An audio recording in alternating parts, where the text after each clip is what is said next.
Welcome to Thrive Tucson Business Spotlight, sponsored by Vantage West, where I chat with small business owners and organizations to see what makes their company thrive. I'm your host, Carles Camilla, and today I'm joined with Kellen Fortier, co-owner of Wooden Tooth Records. After their 2015 opening in the back room of Cafe Passe, Wooden Tooth has since relocated to their own space on 7th Street. Tell me about your business. How did it all get started? Wooden Tooth Records got started in 2015, kind of just as a brainchild of me and my business partner, Jake Sullivan.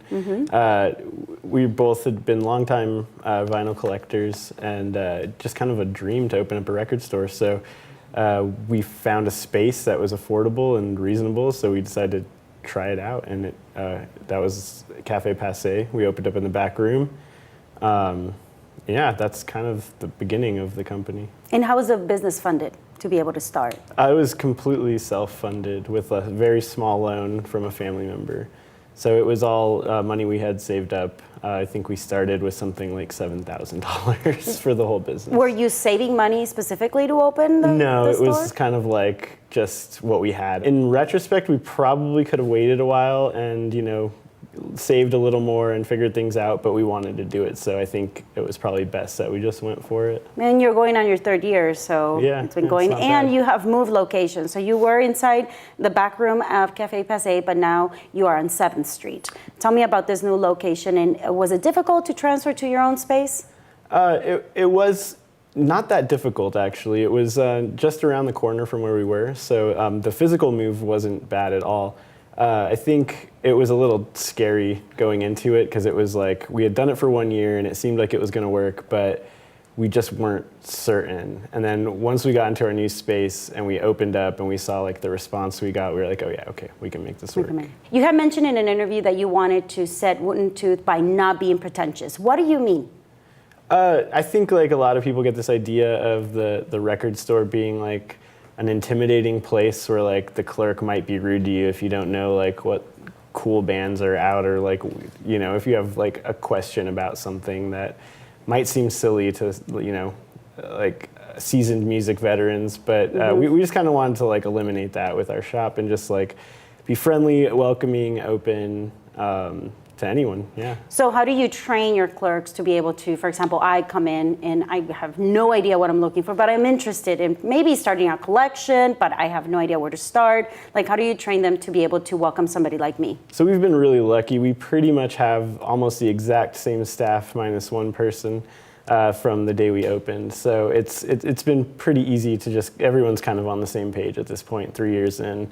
We're a really small staff, but yeah, everyone kind of knows their stuff, I think, as far as vinyl goes and music. How many employees do you have? There's me, my business partner, and then we have 3 employees. And you're open throughout the week, on the weekends? What are your hours? 7 days a week. We're doing summer hours right now, but we'll be cutting that soon. So our normal store hours are Monday through Friday from 12 to 8. And then Saturday, 10 to 8, and then Sunday, we do a little shorter day. We close at 6. How do you see your competitors, kind of like, we have Spotify. How do you see them as a competitor? Something like Spotify, I don't even think we could compete with. It's like, because we're in 2 different worlds. Like something like Spotify, I feel like it feels like everyone has Spotify right now. But I think once people like hear a record, or they like are holding a record, holding like the sleeve, and just can really like take in the art and like what the whole piece was meant to be, it kind of like changes their view on digital music versus like physical media. When you say that, it brings to mind that vinyl became very popular starting in 2017. What do you think that why it became so popular and started to come back? Like any trend, kind of. I think like some people started latching onto it, and probably for those reasons, because of the tangible physical thing that you're holding and like the act of putting the record on. I think that like that hooks people, and they see their friends doing that, and they're like, oh, I want that, And yeah, it's like a lot of our clientele these days are high school age and college kids. So yeah, a much younger crowd than. That sounds really good. To know that that the new generations are going back to vinyl and appreciating what that is. Yeah, and there's also a lot of independent labels and independent bands that are releasing their own music, which makes it that much better for them. Instead of like dealing with like record labels and all of that, it's like they can kind of get records to the shops, and yeah. So tell me about that, like the Tucson community, the local musicians that use your shop or to maybe distribute, or tell me how that connects with you. So we run a consignment program with local musicians. So we pretty much just we kind of put the word out, like if you have a release in any format, like we've even sold hot sauce bottles with a digital download on it. Like we pretty much told musicians, like if you have something and you want to sell it in our shop and it's your music, like we'll sell it and at a really fair rate. Like we only take 25% and they get to set the price. That way the musician gets what they want out of. So you're becoming kind of like the best friend of all these musicians. In a way, yeah. In a way. Tell me about the products that you sell. So we sell new and used vinyl. We've really stepped up the new stuff in the last year and a half or so. But I'd say probably about 85 to 90% of the store is vinyl. But we also sell new and used cassettes. We sell CDs, primarily used. And then we have some like random DVDs, like some horror movies and like concert DVD footage. So in 2015, when you were going to open, did you know that vinyl was going to do a comeback like it is right now? And cassettes, because you were mentioning. I think so, because I think it had already started the trend upwards, but we didn't know that it would become as popular as it did.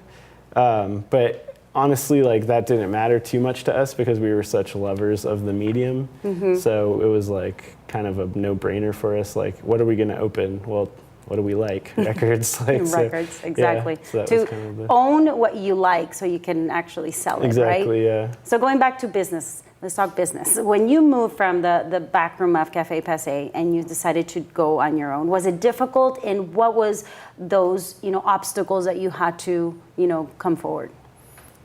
As far as the obstacles, I think it was just really the logistics of like having to like close the shop and like reopen, kind of get everything over, and just to find the time to do that because we both had other things going on, other jobs, school, things like that. So it was just, I think time was the biggest stepping stone for us.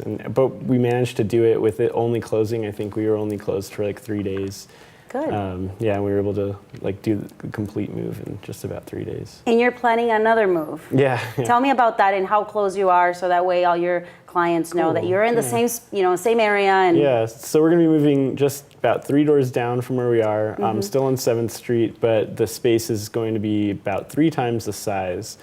So we're gonna focus more on getting back to booking some shows and getting bands playing live in the store, which we used to do at Cafe Passe, but with our new space and its size, it's just not feasible.